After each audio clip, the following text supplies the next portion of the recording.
Bismillahirrahmanirrahim. Alhamdulillahi rabbil alamin. Wassalatu wassalamu ala nabiyina Muhammad wa ala alihi wa ashabihi ajma'in. Wa ba'd.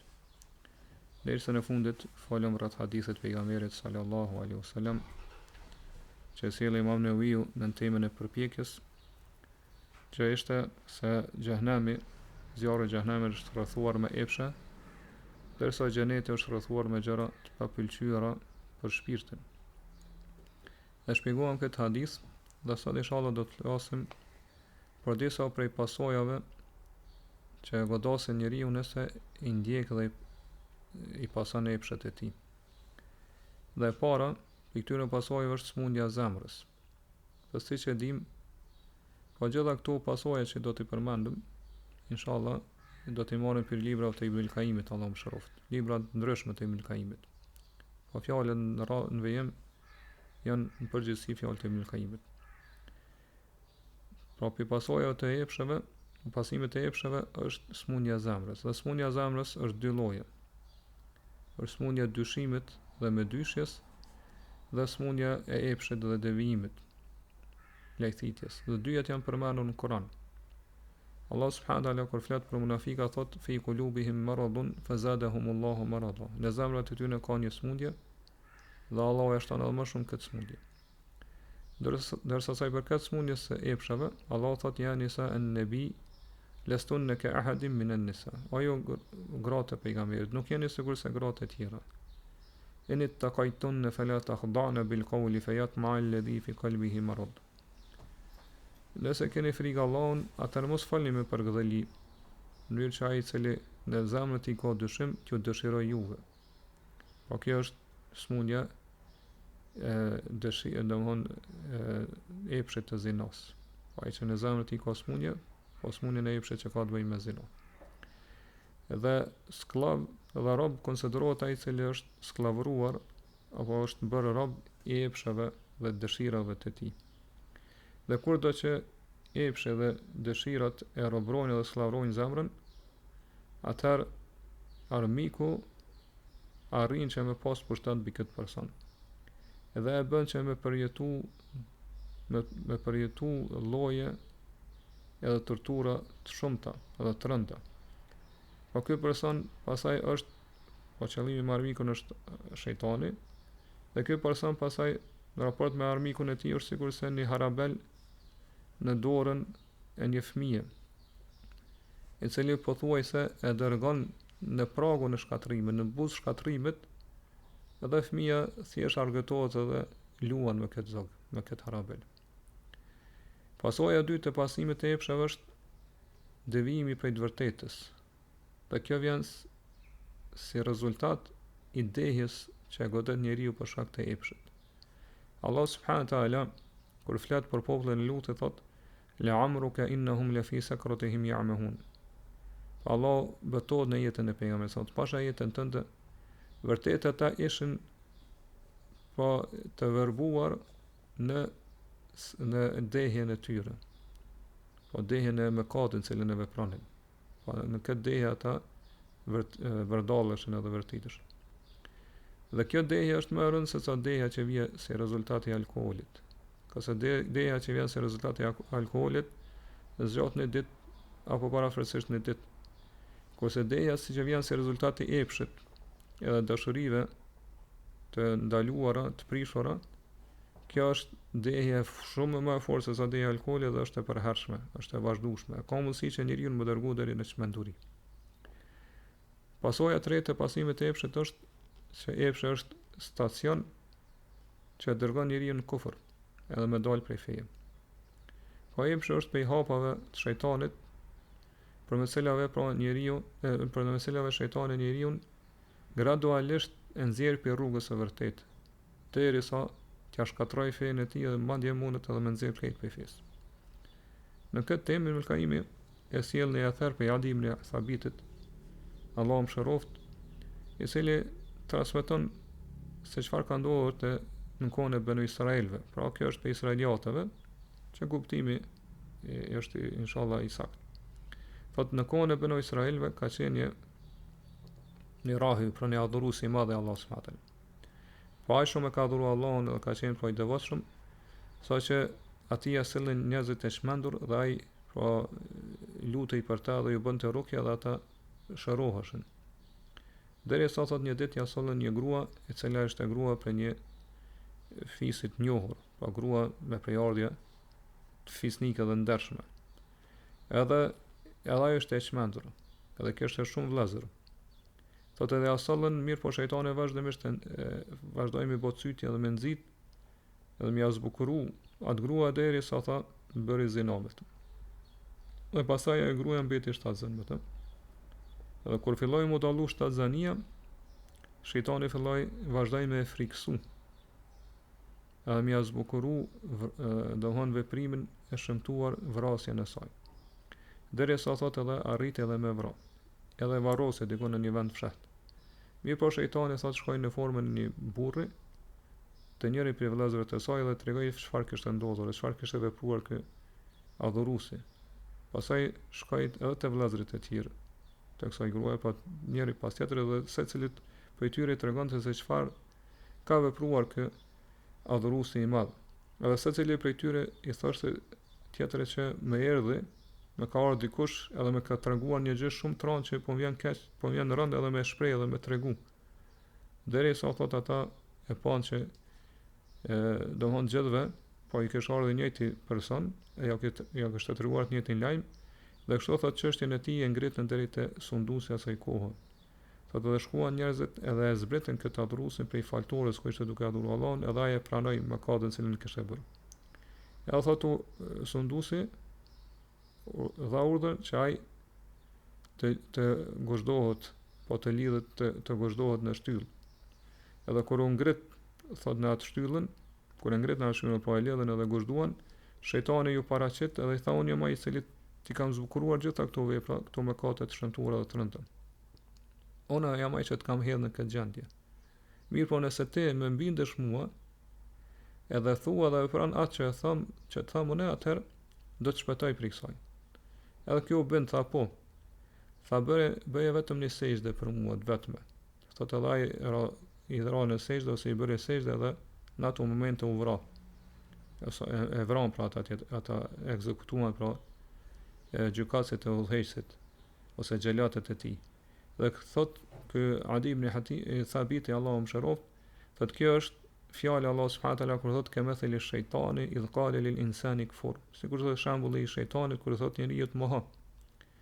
Falamma kafara qala inni bari'un minka inni akhafu Allah rabbul alamin. Dhe kur njeriu mohon bën kufër, atë shejtani thot unë jam i pastër prej te, jam distancu. Ka se unë i friksom Allah Zotin e modë.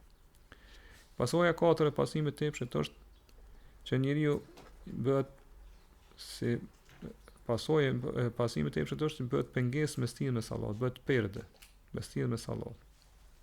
Po nëse njeriu i jep përpasi epshit e tij para dëshirës dhe vullnetit të Zotit të tij, atëherë ekspozon veten ndaj këtyre, ndaj kësaj pengesës ose ndaj kësaj perdeje mes tij dhe me Zotin e tij.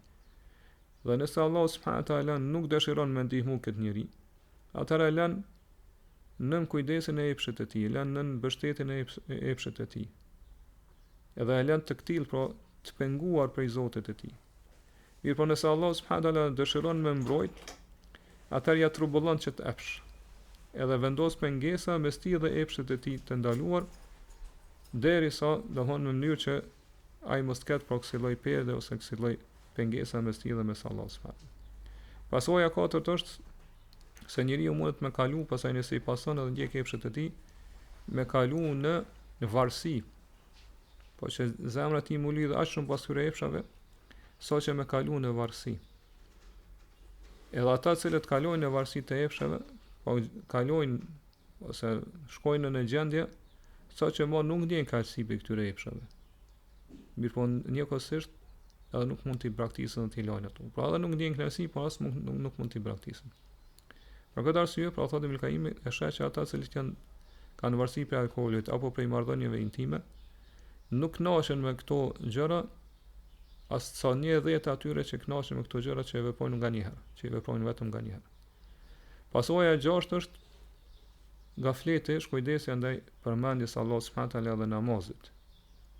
Pra nëse njeriu e mposhtë epshën e tij dhe dëshirën e tij, atëherë forcohet zemra e tij edhe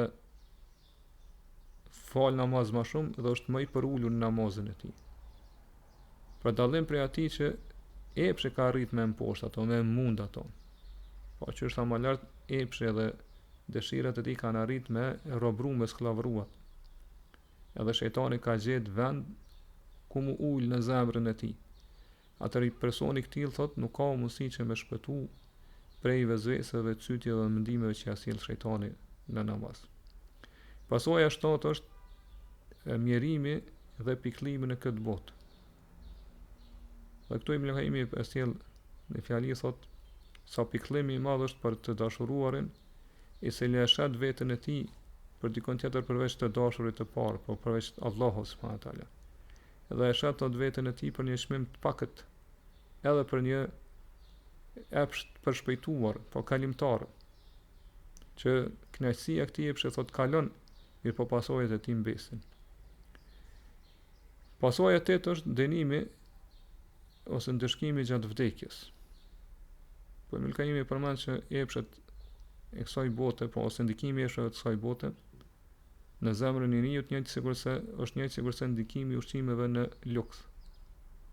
Po njeriu në momentet e vdekjes do t'i gjej po pasojat e epsheve të kësaj bote, do t'i gjej në zemrën e tij pra urrejtje, do të gjej në zemrën e tij pra neveri, edhe shëmtim ndaj këtyre epsheve. Po do t'i urrejë, do të ketë neveri ndaj tyre, thot njëjtë sigurisht ai i cili po i gjen këto gjëra për ushqimet e shishme që i ka hongër kur arrin ato kulmin e tyre, po kur e tepron në këto ushqime të shishme. Po kur e tepron edhe arrin atë kulmin e tyre, atë njeriu fillon me urrejt ashtu ushqim, me pas neveri ndaj tij. Njëjtë është edhe ai i cili pra është dhënë mas epsheve të kësaj bote, do ta gjejë të njëjtën urrejtje, do të neveri ndaj këtyre epsheve në momentet e vdekjes. Pasojë e nëntë është dënimi në barzakh, në jetën e varrit. Ka qenë në hadithin e Samura ibn Jundub në Sahih e Buhariut, i cili tregon se pejgamberi sallallahu alaihi wasallam ka thënë kam parë po gjatë natës një ëndër që kanë ardhur dy persona dhe më kanë marrë edhe më kanë nxjerr, po kam ecë me ta, kam rrugtu me ta. Thotë edhe arritëm të një shtëpi e cila ishte ndërtuar në formë të furrës. Furrë thotë që pjesa e lartë e saj, pra gryka e saj ishte e ngushtë, ndërsa pjesa e poshtme ishte e gjerë. Edhe nën të ishte ndezur një zar. Edhe në brenda asaj furre kishte burra dhe gra të zhveshur. Kur ndizej zjarri, thot ata ngriteshin as lart për shkak nxehtësisë së zjarrit derisa thot gati nuk dilnin prej grykës. Prej grykës së asaj furre. Mirë, po kur fikej zjarri, thot ata ktheheshin poshtë. Edhe i pyeta thot këta burra, kush janë këta? Më përgjigje se këta janë zinaçartë. Po dënimi edhe ndëshkimi vjen në bazë të veprës, ose si rezultati i llojit të veprës. Po këta në jetën e kësaj bote, sa herë që kanë tentuar me u pendu, me heq dorë për këtyre gjunaheve, me dalë për furrës së epshave, po me dalë për furrës së epshave në gjerësinë e pendimit, janë kthy prap në këtë furrë. Prandaj edhe dënimi i tyre në furrën e ahiret të botës tjetër do të jetë në njëjtën mënyrë, në njëjtën formë. Pasojë edhe është dënimi në zjarr, në zjarr të xhenemit. Allah subhanahu wa taala thot në surën Maryam: "Fa khalafa min ba'dihim khalfun adaa'u as-salata wattaba'u ash-shahawat fa sawfa yalqawna ghayya." Pas tyre ardhën breznit të cilët e lanë namazin, e humbën namazin, edhe i ndjekën epshë, shkuan pas epshëve të tyre. Dhe këta prontarmën do të dënohen me ghaj. Ghaj po është me dënim në zjarr xhenemit. Prandaj disa dietar kanë thonë që kur ndodh zinaja, atëherë melekët ikën prej atij vendi. Dhe toka e lut Allahun subhanahu wa taala. Zbret zemrimi i Allahut mbi këta persona. Ata i mbulon mallkimi i Allahut subhanahu wa taala. Dhe rreth tyre pra vendosen shejtanët, i rrethojnë shejtanët. Edhe toka kërkon prej Allahut subhanahu wa taala që mi përpi ata, po mi fundos. edhe arshi i vije rënd barzëve të tyre. Melekët e madhrojnë Allahun subhanahu wa taala. Ndizet zjarri i xhehenamit. Dhe kur të dërguarit e Allahut, pra melekët e Allahut vinë me ia marr shpirtin këtyre personave, atëra thot këta i zhvendosen dhe i dërgojnë të vëllezërit e tyre, po të ngjashmit e tyre në vendin ku ata janë duke u dënu. Thot dhe shpirti i tyre do të jenë mesin e shpirtit të tyre, pra në atë vend, në vendin më të ngushtë, që është në vend më i ngushtë edhe më ndim më të madh, më të rëndë se sa çaj furra zinaçarëve që u përmend më lart. Prandaj vazhdon Ibn Qayyim thot, kështu thot, kalojnë këto epshe, mirë po mbeten pikëllimet edhe keqardhjet. Ata kënaqen pak, mirë po do dënohen gjatë. Thot ata i ka dehur pra alkooli ose i ka dehur vena e epsheve. Po atë pasimin e epsheve për shkak se i ven që i deh ata.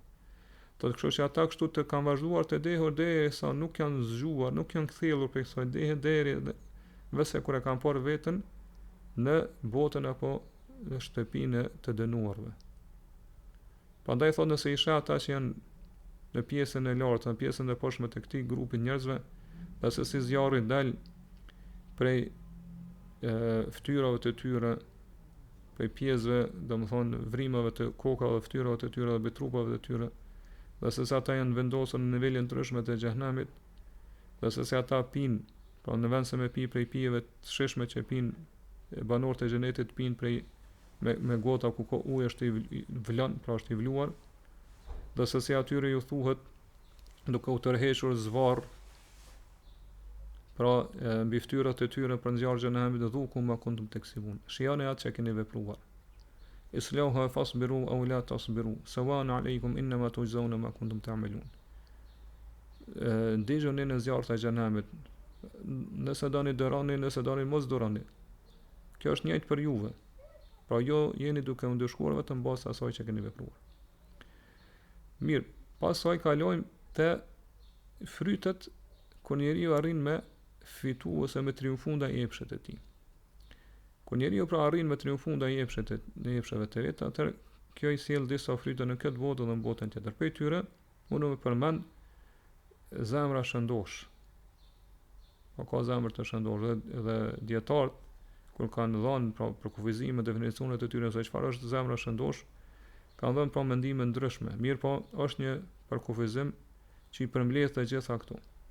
Po zemra shëndosh është ajo zemër që është e pastër e shëndosh për çdo epshi që e kundërshton urdhat edhe ndalesat e Allahut, dhe është e shëndosh e pastër për çdo dyshimi që i kundërshton lajmet që kanë ardhur prej Allahut subhanahu.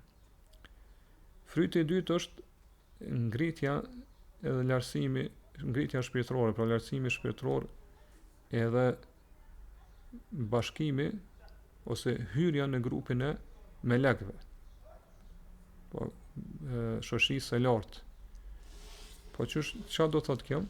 E shpjegon Ibn Qayyim thotë njeriu nëse arrin me mposht, po durimi i tij arrin me mposht epshën edhe dëshirën e tij, atëherë kjo është në grupin e melekëve.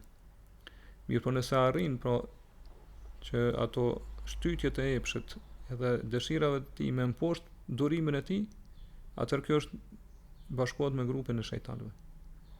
Edhe nëse arrin pra ushqimi, pija, marrëdhëniet intime, pra me mposht pra durimin e tij, pra këto gjëra që i kërkon natyra e tij, që i shtyn natyra e tij për ushqimet, pjesë e marrëdhëniet intime, po e mposhtin durimin e tij, atëherë ky i bashkohet grupit të kafshëve. Po është në natyrë, kthehet në natyrën e kafshëve. Fryti i tretë është që njeriu shpëton prej dënimit të Allahut. Pra Ibn Qayyim thotë nëse mediton rreth atyre 7 personave që Allah do t'i fus në hijen e tij ditën e Kiametit, apo në hijen e arshit të tij, adet kur nuk ka hije tjetër përveç hijes së tij, atëherë thotë te e vren ose arrin përfundim që ata e kanë arrit këtë shpërblim, pra strehimin në këtë hije, duke kundërshtuar epshën, duke kundërshtuar dëshirat e epshet e tyre, tekat e tyre. Po siç është rasti me udhëheqësin, udhëheqësi i cili ka fuqi, ka pushtet, nuk ka mundësi më përmbaj drejtësisë përveç se kur e kundërshton epshën e tij. I riu i cili ka dhënë përparësi adhurimit të Allahut subhanahu wa taala ndaj gjërave që e nxit rinia e tij, pra ndaj mëkateve ose gjëra që e nxit rinia e tij me veprimet. Sikur mos ta kundërshtonte thot epshën e tij dhe dëshirat e tij, nuk ka mundësi që ai pa të arrinte të jetë adhuruesi i Allahut subhanahu wa taala. Gjithashtu personi që zemra e tij është e lidhur për xhamia. Po kjo ai që e ka shtyr që zemra e tij të jetë e lidhur për xhamia është thot kundërshtimi i epshit të tij. Ka se epshi i tij, pra egoja e tij, nefsi i tij e kështu me radhë e thirrën ato që me shku në vende tjera, në vende ku përjeton kënaqësi, domthonë fizike kështu me radhë. Po ashtu ai i cili jep sadaka, edhe që e fsheh sadakan e tij, po lëmoshën e tij, pa fsheh aq shumë, saqë as dora e majt nuk e din se çfarë ka dhënë dora e djathtë. Thotë sikur ky mos kesh arritur me mujt, me mposhtë epshën e tij, s'kesh as mundësi me arrit këtë nivel të fshehjes së sadakas. Po ashtu personi i cili e ka ftuar ai gruaja e bukur, edhe do thonë me prejardhje të ngritur që me bëj moralitet me të, edhe ky ka thonë i ka friksuar Allahut, e ka thonë unë i friksuam Allahut, thotë kuptohet kjo e ka arrit për shkak se e ka kundërshtuar epshën e tij. Edhe ai i cili e ka përmendur Allahun subhanahu wa taala, duke qenë vet pra larg njerëzve, edhe sytë e tij kanë lutuar për frikës ndaj Allahut subhanahu wa taala, thotë ai ka arrit këtë nivel gjithmonë duke kundërshtuar epshën e tij. Po kuptohet edhe ata dy persona që nuk i përmend këtu Ibn Qayyim mirë, po që përmend në hadith po që e dojnë njëri tjetër për hir të Allahut, edhe janë bashku për hir të Allahut, janë ndo për hir të Allahut, edhe këta po arrin këtë nivel të dashurisë gjithmonë duke kundërshtuar dëshirat edhe epshet e tyre. Prandaj thot për këta 7 persona nuk gjen rrugë që mi prek ata nxehtësia asoj dite, nxehtësia e qëndrimit në mahshar, në vend të ubim. As nuk gjen rrugë për djersitja, djerës që i mbulojnë ata, as vështirësia asoj dite për ditës kiamit. Prandaj thot Abu Sulejman ad-Darani ka thonë, ai që e lën epshën e tij për hir të Allahut, po që për hir të Allahut e largon epshën e tij prej zemrës së tij, Allah është më bujar që me dënu atë person. Po Allah është më bujar që me dënu zemrën e këtij personi, ose me dënu për shkak të epshë zemrën e këtij personi. Përderisa ai ka largu këtë epshë për hir të Allahut subhanahu wa taala. Dhe fryti i tretë është hyrja në xhenet. Vërtet i katërti. Po për fryteve ku njeriu triumfon edhe fiton ndaj epshët e tij, është hyrja në xhenet. Allah subhanahu wa taala thot: "Wa amma man khafa maqama rabbih wa naha an-nafsa 'anil hawa fa inna al-jannata hiya al-ma'wa." Sa i përket atij i cili ka pas frikë qëndrimin para Zotit të tij dhe ka ndalu nefsin e tij prej epshëve, prej dëshirave të ndaluara, atëherë streh për të dhe përfundim për të do të jetë xheneti. Dhe fryti i pestë është plotësimi i imanit dhe kënaqësia e prehjes me Allahun subhanahu wa taala, dhe përmallimi për Allahun. Pra, me gjetë prehje në adhurimin ndaj Allahut subhanahu wa taala, me pas mall, u taku me Allahun subhanahu wa taala, me gjetë gëzim dhe hare me Allahun subhanahu wa taala, me adhurimin ndaj Allahut subhanahu wa taala, nuk ka mundësi që këto gjëra mi pas në njeri në zemrën e tij, përderisa në zemrën e tij është dikush tjetër përveç Allahut subhanahu wa taala. Edhe nëse ky njeri është prej atyre që adhurojnë Allahun subhanahu wa taala, edhe nëse ky njeri është prej atyre që janë asket, pra kanë zuhd në jetën e kësaj bote, edhe nëse ky njeri është prej atyre që kanë dije. Përderisa në zemrën e tij është dikush tjetër përveç Allahut, atëherë gjitha këto mirësi nuk gjejnë vend në zemrën e tij. Pra as prehja me adhurimin ndaj Allahut subhanahu wa taala, as përmallimi për të, as domethënë hareja dhe gëzimi me Allahun subhanahu wa taala. Prandaj Ibn Qayyim Allahu më shoh vazhdon thotë, durimi ndaj epshit është më e lehtë se sa me duru ndaj pasojave që i sjell epshi. Ka se thotë epshi ose sjell dhimbje dhe vujtje shpirtërore, ose epshi e ndërpren një kënaqësi që ka qenë më e plotë se sa kënaqësia që ka përjetuar gjatë këtij epshi, ose e humb një kohë që humbja kësaj kohe sjell pikëllim edhe keqardhje, ose e dëmton nderin e tij, autoritetin e tij, e që me pas këndellë këtë autoritet është më dobishëm për njeriu se sa me pasu kitësh. Ose e largon për njeriu një pasuri që mbetja e kësaj pasurie për të është më mirë se sa largimi i saj.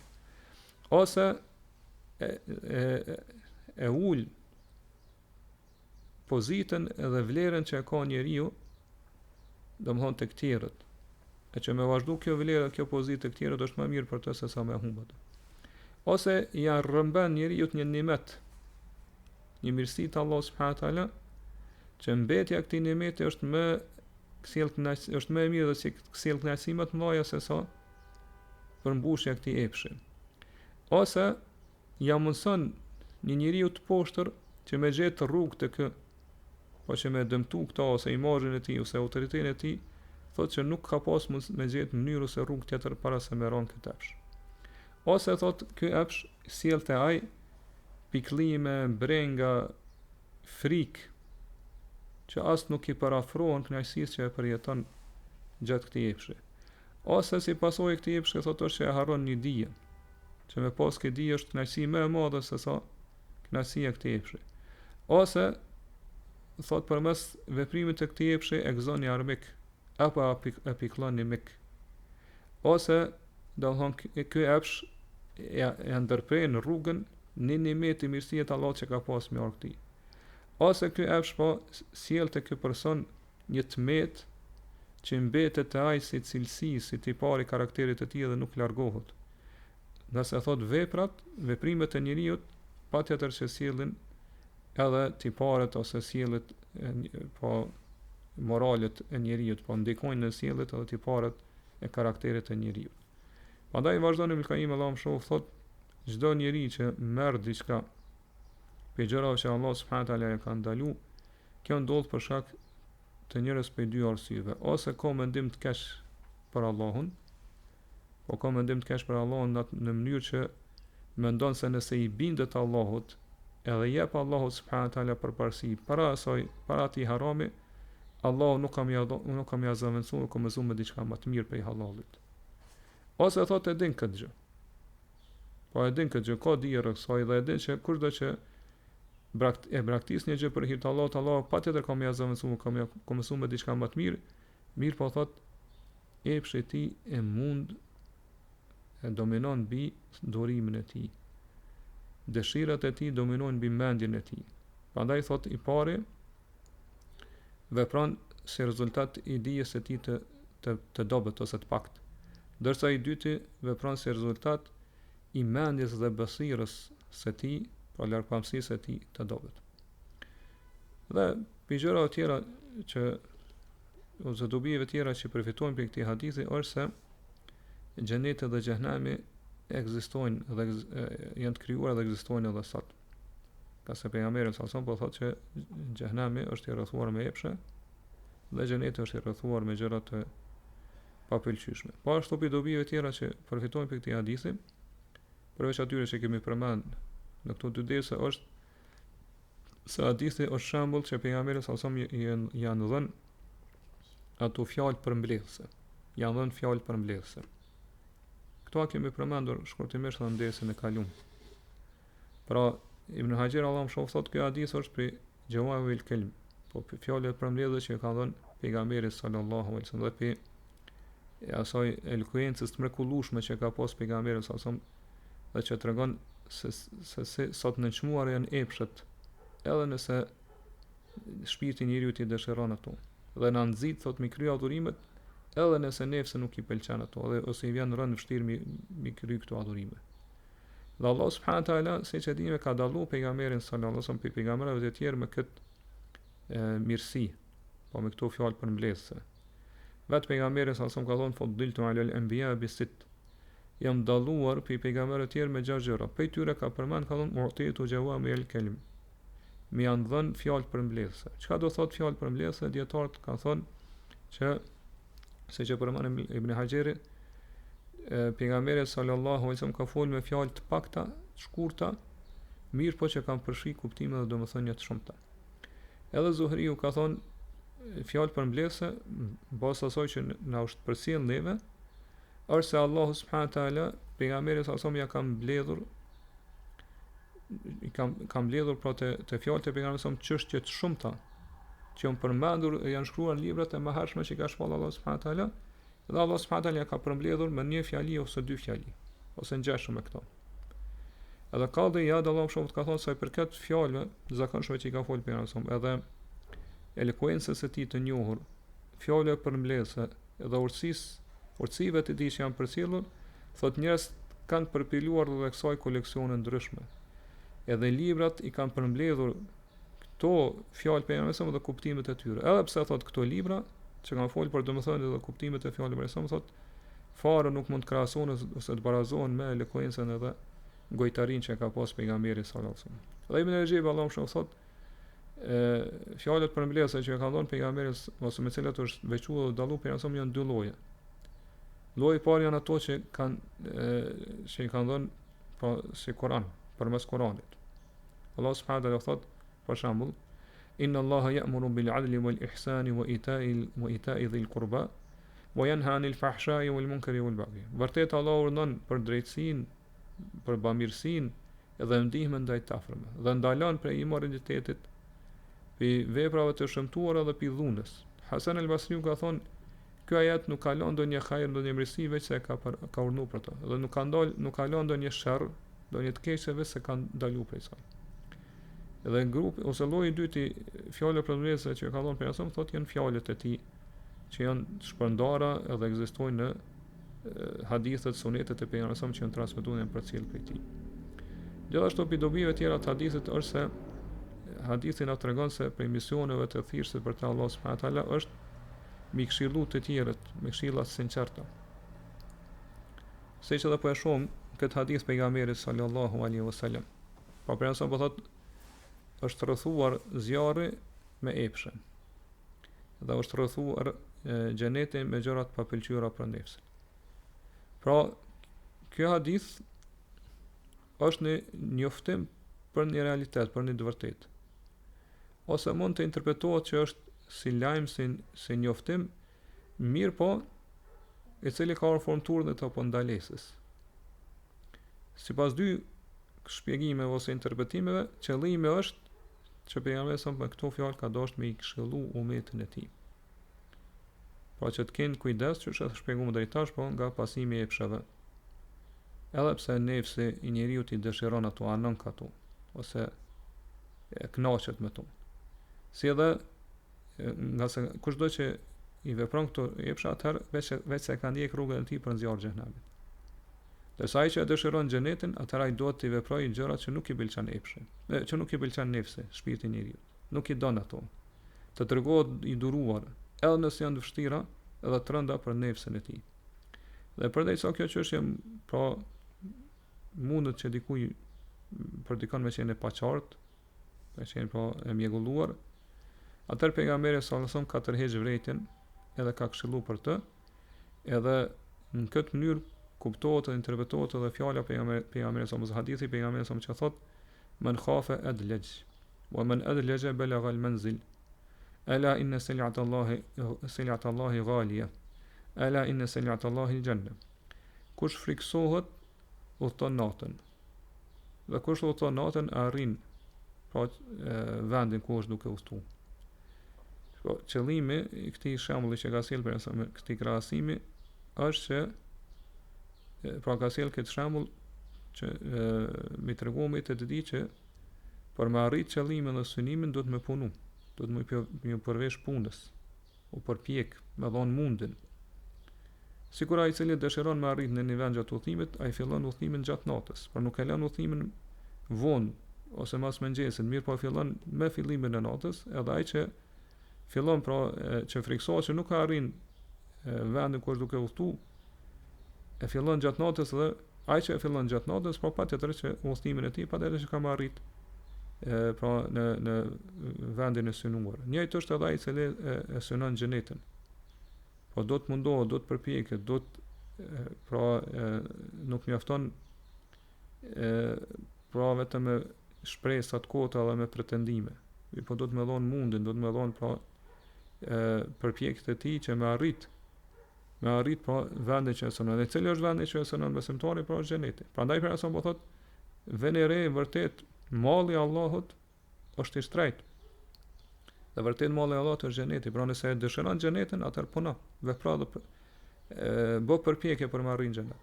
Po që është tham, mos u mbështet në pretendime, mos u mbështet në shpresa të kota. Po jep mundin, jep pra maksimumin ton përpjekjet e tua dhe pastaj me lejen e Allahut dhe mëshirën e tij e fiton xhenetin. Pa pejgamberi sallallahu alajhi wasallam që është imami i thirrësve te Allah subhanahu wa taala në këtë mënyrë pra i ka udhëzuar edhe i ka këshilluar atyre që ja ka drejtuar thirrjen. Po i ka këshilluar, i ka udhëzuar, ja ka hap syt për mëzyra që e bën dobi, po gjithashtu ja ka treguar edhe i ka paralajmëruar për gjëra që i dëmtojnë. Po shembulli i pejgamberit sa më është sigurisht se shembulli një prindi i cili ka mëshirë dhe mëshuri për fëmijët e tij. Siç është transmetuar prej Abu Hurajres hadithi i pejgamberit sa që ka thonë inna ma ana lakum mithlul walid uallimukum, un për ju jam sikur se prindi që ju mësoj juve. Dhe Allah subhanahu wa taala pra e ka thënë të vërtetën kur e ka përshkruar gjendjen e pejgamberit sa ose tiparet e tij, cilësitë e tij, duke thënë pra se si ka qenë pra raporti i pejgamberit sa me ata që i ka thirrë për te Allahu, ka thënë alladhina yattabi'una ar-rasula an-nabiyya al-ummiyya alladhi yajidunahu maktuban 'indahum fi at-taurati wal-injil. Allah subhanahu wa taala thotë mëshirën time e kam caktuar edhe për ata që e ndjekin të dërguarin, pra Muhammedin sallallahu alaihi wasallam që nuk din as shkrim as lexim, dhe të cilën e gjejnë të shkruar në librat e tyre, pra pranë vetes në Teurat dhe Injil. Po e kanë shkruar cilësitë tiparet e tij. Ya'muruhum bil ma'ruf wa yanhahum 'anil munkar. Ai urdhon për gjërat e mira dhe i ndalon për gjërat të këqija. Wa yuhillu lahum at-tayyibati wa yuharrimu 'alayhim al-khabith. Ja u lejon atyre gjërat e mira të lejuara dhe ja ndalon gjërat e shëmtuara, gjërat e papastra, gjërat e këqija. Wa yadau anhum israhum wal aghlal allati kanat alayhim. Dhe ja u largon atyre pra ato barë të rënda dhe vështirësi që i kanë pas më herët, pra në shpallët e mërshme, ligjet e mërshme, pra të Beno Israel kanë pas shumë barë dhe ligjet të rënda dhe të vështira për ta. Falladhina amanu bihi wa 'azzaruhu wa nasaruhu wattaba'u an-nura alladhi unzila ma'ahu ulaika humul muflihun. Prandaj ata të cilët e besojnë për anëson, e ndihmojnë, e respektojnë, e përkrahin dhe e ndjekin dritën me cilën erdhi ai, dhe që dritën me cila zbriti bashkë me të këtilla do të jenë të shpëtuar. Mirë, edhe për fund mundem me përmend një pidobive që përfitohet për këtij hadithi është që i metodave të thirrjes së davetit është inkurajimi dhe dekurajimi. Po këto siç e bën pejgamberi sa me përdorë këtë metodë duke përmendur xhenetin dhe xhehenemin. Pra na paralajmëroi për epsheve që shepom deri tash të ndaluara, të cilat e dërgojnë njeriu në zjarr dhe na nxitën në kryen e urdhrave të Allahut subhanahu wa taala, edhe nëse janë vështira për nefsin ton, mirë po na nxiti duke na përmendur që këto na çojnë në xhenet me mirësinë dhe mëshirën e Allahut subhanahu wa taala. Këtë kjo është që njeriu pra pas pasaj malet me përballu vështirësive që i has gjatë kryes së këtyre adhurimeve dhe urdhrave të Allahut subhanahu wa taala. Po ashtu mi pa gjërat e ndaluara si diçka shumë të mëdha, të rrezikshme. Edhe nëse për nefsin janë të lehtë mi vepru ato. Dhe nuk ka dyshim pra që metoda e inkurajimit dhe dekurajimit është prej metodave shumë të rëndësishme të thirrjes së davetit. Dhe që është mirë po thirrsi për te Allah subhanahu wa taala mi përdor këto gjatë thirrjes së tij, me përfituar prej kësaj metode.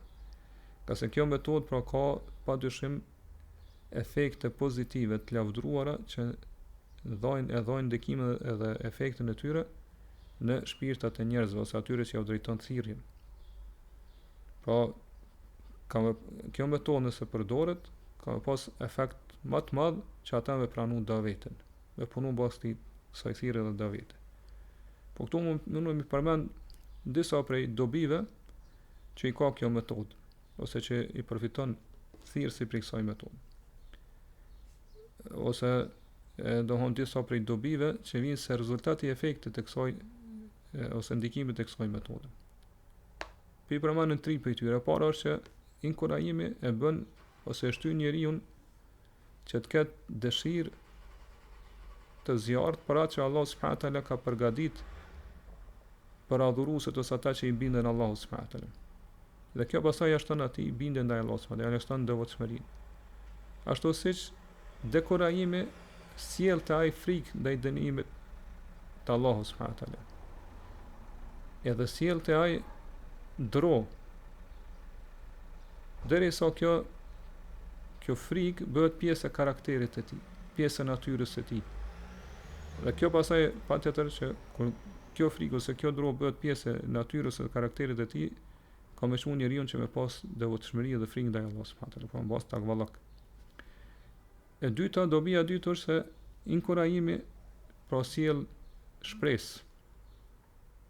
Po kur njeriu e inkurajon me kësi tekste inkurajuese, qoftë për Koranit dhe hadithet të përgjithshme, atëherë e sjell ose e lind të ai shpresa. Pra ngjallet ai energjia, fuqia, don elani edhe të vepra ose të vepruarit për botën tjetër. Ndërsa dekorajimi e përshpejton pendimin e mëkatarëve. Pra ata ngutën dhe shpejtojnë u pendu në mënyrë që mos mi arrit vdekja duke qenë të tillë, duke qenë me mëkate. Dhe dobia e tretë e kësaj metode është se inkurajimi për muslimanin i bën të dashura adhurimin bindjen te Allahu subhanahu wa taala dhe largon prej mëkateve. Po ashtu, domthonë njeriu përmes kësaj metode arrin me i rezistu shejtanit, me rezistu tundimeve dhe çytjeve të tij. Ndërsa dekorajimi e furnizon pra besimtarin me ato gjëra përmes cilave pra që tham e largon pra çytjen ose tundimin e shejtanit dhe kështu heq dorë prej mëkateve dhe Allah subhanahu wa taala di më mirë. Inshallah ndërsa na shumë do të vazhdojmë me hadithin e radhës, që është hadithi 102. Allah subhanahu wa taala di më mirë. Allahu a'lam. Allahumma salli wa sallim ala nabina Muhammad wa ala alihi wa ashabihi ajma'in.